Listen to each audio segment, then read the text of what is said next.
Olá, gente, dando continuidade então à nossa aula de sistema circulatório, falaremos um pouco sobre vasos sanguíneos. Os vasos sanguíneos são tubos fechados que vão transportar sangue para todo o nosso corpo e trazer de volta ao coração. Os vasos sanguíneos são controlados pelo nosso sistema nervoso simpático, que vai ter ação vasoconstritora, ou seja, diminuição do calibre do vaso, e por sistema parasimpático, que tem ação vasodilatadora, ou seja, aumentam o calibre dos vasos sanguíneos. E aí a gente tem o nosso primeiro termo, anastomose, que seria a comunicação entre ramos de artérias ou veias entre si.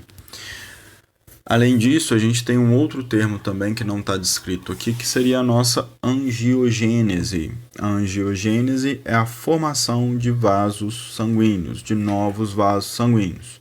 A gente faz isso no decorrer de todo o nosso desenvolvimento, né? Então, a gente faz formação de novos vasos sanguíneos porque estamos desenvolvendo o nosso corpo. Os vasos sanguíneos são divididos em artérias e arteríolas, onde as artérias são os vasos sanguíneos mais grossos do nosso organismo e elas têm flexibilidade elástica. Para quê? Para transportar e propagar sangue para todo o nosso corpo. A gente tem a nossa artéria aorta. A artéria aorta ela tem origem, então, saindo do ventrículo esquerdo e suas ramificações darão origem a todas as artérias da nossa circulação sistêmica, ou seja, da grande circulação, tanto de forma direta quanto de forma indireta. É o que a gente falou lá na aula de pequena e grande circulação, na aula de fisiologia cardíaca. A artéria aorta e a artéria pulmonar vão se ramificar, dando origem então ao que a gente chama de arteríolas, são os vasos sanguíneos de calibre menor, que vão se ramificando até dar origem, então, aos capilares arteriais, que são os vasos sanguíneos com calibre similar aos fios de cabelo.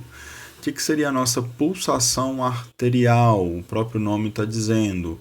Pulsação, então, eu só tenho nas minhas artérias. A pulsação arterial ela é resultante da elasticidade das paredes das artérias junto à força de contração cardíaca. Então, a gente tem as pulsações nas artérias, sendo elas mais superficiais, onde a gente chama de pulso arterial periférico ou simplesmente pulso, ok? As principais artérias do nosso corpo, então, a gente tem as artérias coronárias, a gente tem inúmeras artérias, todas são importantes, ok?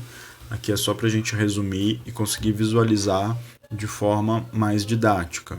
As artérias coronárias, elas são importantes porque elas são responsáveis pela oxigenação e nutrição do nosso músculo cardíaco, ou seja, do nosso miocárdio. A artéria coronária vai se dividir em artéria coronária direita e esquerda, dando origem às outras artérias. A gente tem aí a artéria aorta, que é a principal artéria do nosso corpo, que sai de ventrículo esquerdo e dá origem a todas as outras artérias, levando sangue arterial para todo o corpo. Temos a artéria pulmonar, que é a única artéria do nosso corpo que carrega sangue venoso, ok?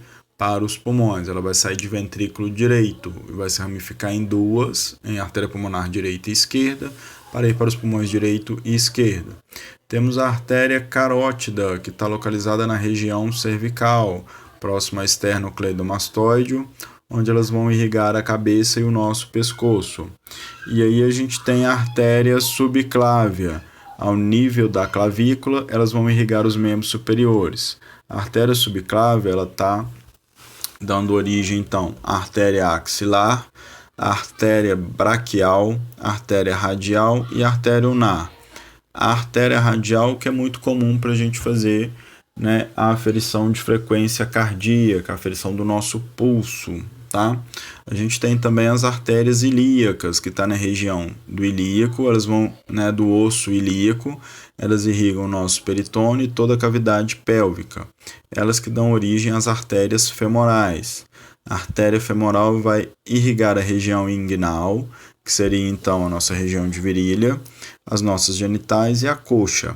Na altura do joelho, a artéria femoral muda de nome, então ela vai receber o nome de artéria poplítea, né? Ou seja, A artéria poplítea é a artéria que está passando atrás do nosso joelho, em fossa poplítea, que também vai se dividir em artérias tibiais anterior e posterior, ou seja, em artérias que estão em região de tíbia.